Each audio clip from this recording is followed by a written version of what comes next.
So this one, I'm going to be doing the track bar, and I have the parts up there on the table. But I'm going to have to, which is not, that's going to have to remove these bolts along here to get this skid pan off there and there to just easier facilitate taking this off. And I'm gonna undo the sway bar here on both sides because I want to take this whole thing and swing it up out of the way so I can get at that nut better and just get in there. So between this off and that out of the way, I'll be able to get at this easier. The other side's not too bad. Of course, I'll have it jacked up with the wheels off, but you'll see that when that time comes about. So that's what's coming. Actually, I should get up. Yeah, that's what's coming. Right, this is what I was talking about. The up and down play. It's hard to do this with one hand.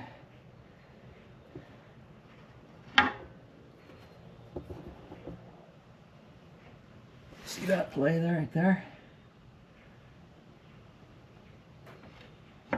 That's a no-no. I don't know if you can see that.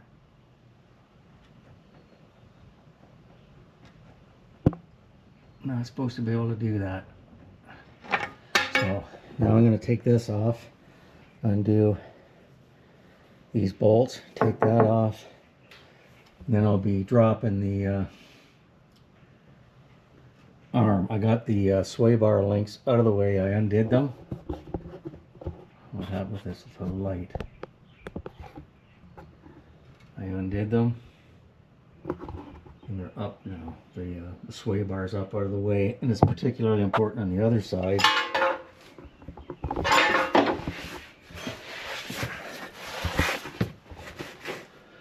To be able to get at that, which also has play. I might as well show you, I guess, while we're here.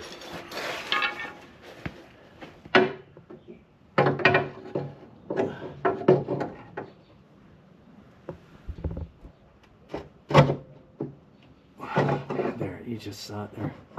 See that? That's a definite no-no. See the rubber moving up and down? Not supposed to be any play. If you do that on that, there's no play. The rubber's not going like that. So anyhow, that's what we're doing. Brakes are all done in the back, and they're all done in the front. Let's see, really good pad thickness there, brand spanking new. All those sliders are greased. So anywho, get the I'll get my electric ratchet here.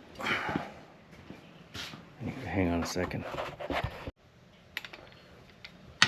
Like this.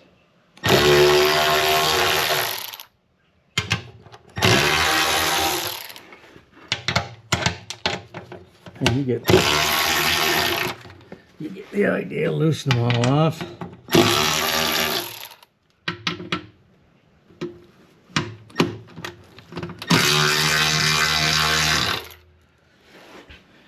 There's this one right here. So I'll get them all off, and I'll drop this skid pan so I can get over there easier.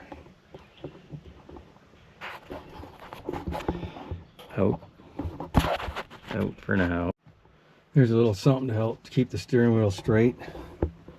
You don't have to do it tight, and you just come down onto the adjuster for the seat to move back and forth. A little ratchet strap, put that in there to try to protect anything, but it's not tight.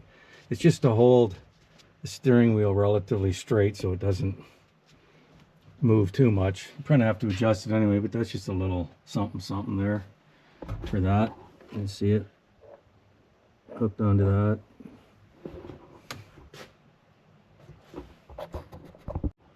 Got the skid pan off. So it's getting around near supper time, so I'm gonna leave. I gotta take that one off. That nut there. And that one right up there.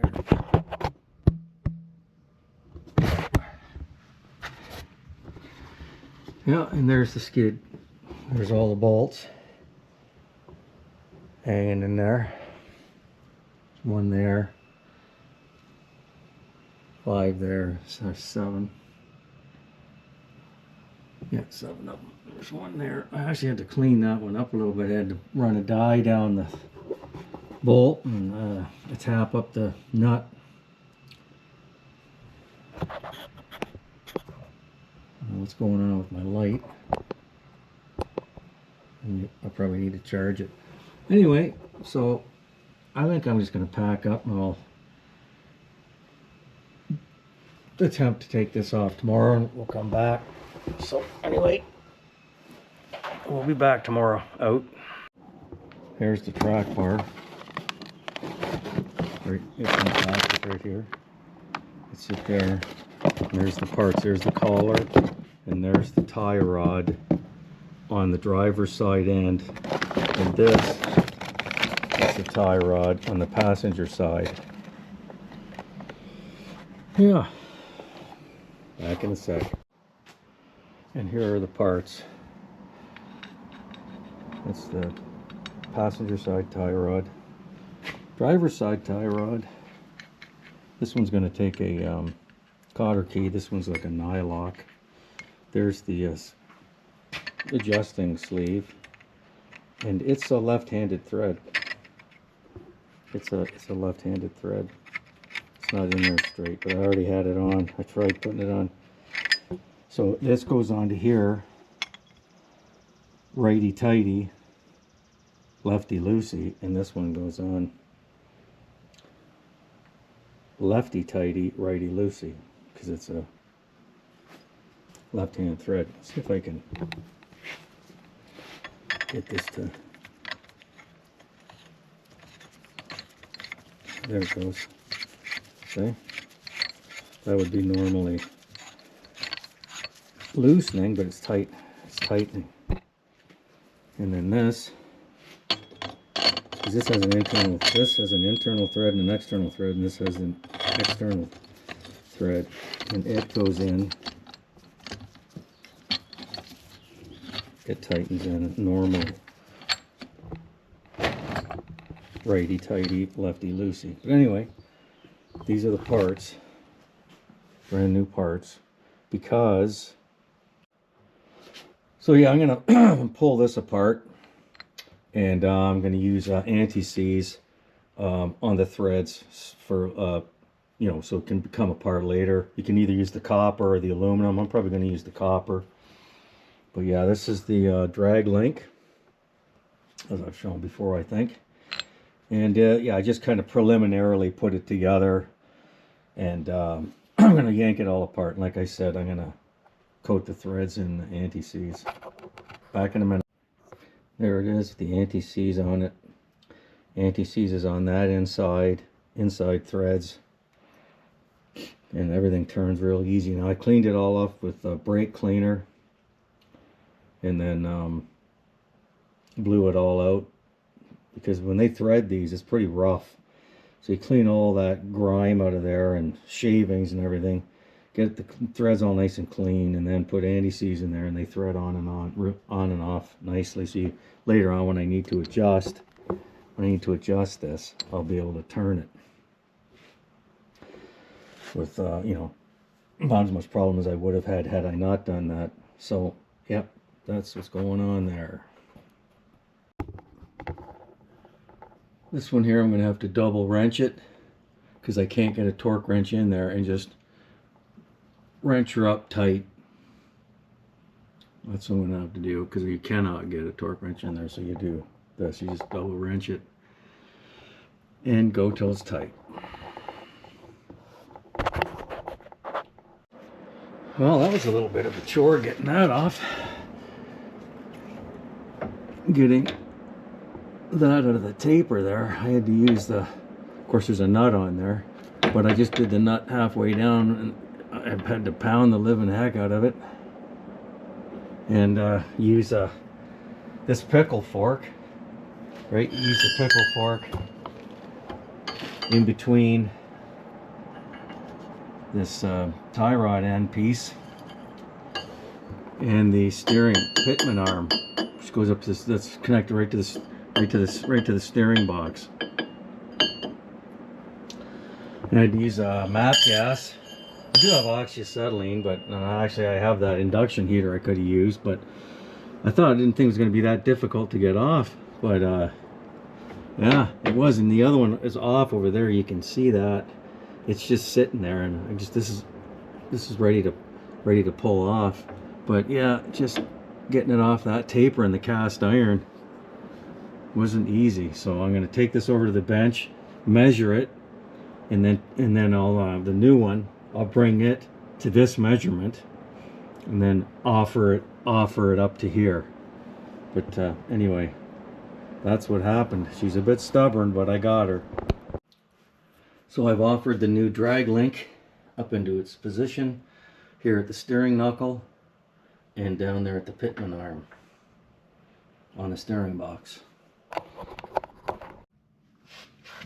And this end is torqued to 47 foot-pounds.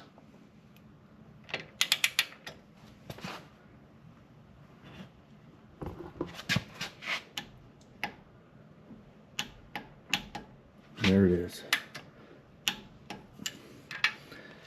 And the place where the cotter key goes, it's right there. Yeah. And the other side is 77 foot-pounds, but I can't get a torque wrench on that.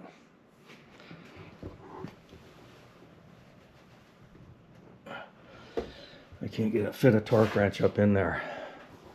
Anyway, that's done. I just got to put the cotter pin in there. Back in a minute. So, yeah, I got the drag link installed, and I picked this up off of Amazon, and they're you bolt them to the discs of the Jeep with the wheels off, and of course it jacked up in the air. They even give you 2 tape measures, and I measured, because the only thing adjustable on a Jeep that doesn't have adjustable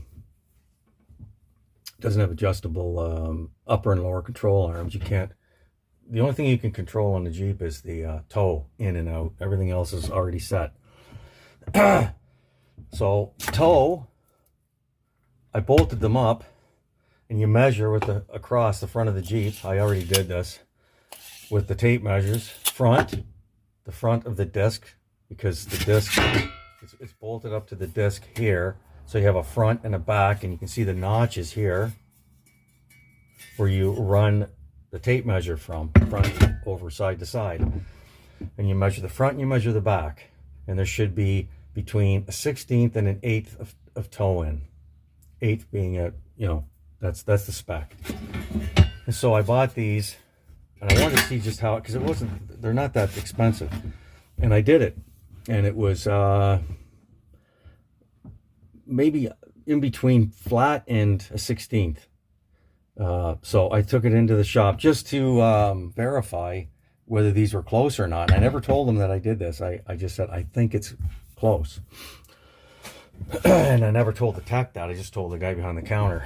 And they did. They put it on their lasers and everything like that. And I said, so how is it? The toe. I went up to him, and he said it was really close. I said, it's within spec now. And I said, okay, so these things work. So, wow, that's pretty cool. And my spec is it's an 1/8, because I got the sheet. It's an 1/8, so it's within spec. But it was it was real close, and this picked it up. This little, it picked it up like the laser, like it was quite incredible. But anyway, here, let me just pause you here for a minute. And there's I have my battery set up there, and there's the light that runs. That's 1,000 watt. That'll probably run my Starlink, what have you, and I can run it off of my solar. And there's the 200 watt Bluetti mounted in its spot there. And I'm just getting things together. You see, I got tools and everything all over the place. I'm setting everything up. But that's all my leads are right there. But yeah, this Bluetti is it's a pretty, it's 2,000. So I got 3,000 watts between the 2,000 watt Bluetti and the 1,000 watt Evergear. Yeah, I've got 3,000 watts. So yeah. So anyway, that's I'll do probably another video, but I just wanted to end the drag link one in the whole the install of it and the consequent alignment. So, you know, the roads I took, the north, south and north Canole, plus all the stuff in northern Ontario and everything, in northern BC, the Telkwa Pass, I mean, rough as hell, just rough beyond imagination. And the Nahanni Range Road and the little track that goes off of it to the park entrance, I mean, rough, just crazy potholes, like I said, 10 kilometer an hour as fast as you could go, because it would just, your body couldn't handle it if you went any faster, never mind the machine. And the guys were in Toyota Land Cruisers I was traveling with, and they were saying the same thing. They were saying, this is crazy rough. Like, it's, yeah, you know, this corrugations and stuff in Australia that they're talking about, it's got nothing on these, on the North Canole. It's a joke. It says 60 kilometers an hour on a sign that's buried in the woods. And other people have taken it, and I laughed at it. I said, you're lucky if you can do 10 kilometers an hour. Because the potholes don't go like this. Nice gradual. They go, it's like bang, bang, bang. And it's absolutely crazy. But anyway, and the Jeep was in, even, you know, was within alignment still. And everything else was tight. I went underneath and I tightened. And this is, you know, I went across Canada twice, up through Alaska, blah, blah, blah, blah, blah. And I finally, you know, I went under and I checked the torques of everything, and everything is tight. It's, you know, the Jeeps are tough as nails, I'm telling you. The guys in the Land Cruiser, when they got back, they told me, though, their engine mounts were loose. The one guys, or they both, engine mounts were loose. So, you know, anyway. So anyhow, like, subscribe, and share. And I guess my next video will be everything all packed up in my driveway and heading up for my first camp, because it's in a week and a half from now, and I've still got some things to do. But I changed all the fluids. I changed all the fluids in the both diffs, the transfer case. I haven't done the engine oil yet. I'm gonna do it just before I leave. And I put a new air filter in. Yeah, and this thing is rock solid. Just rock solid. Unbelievable. Anyhow, Wild Bill out.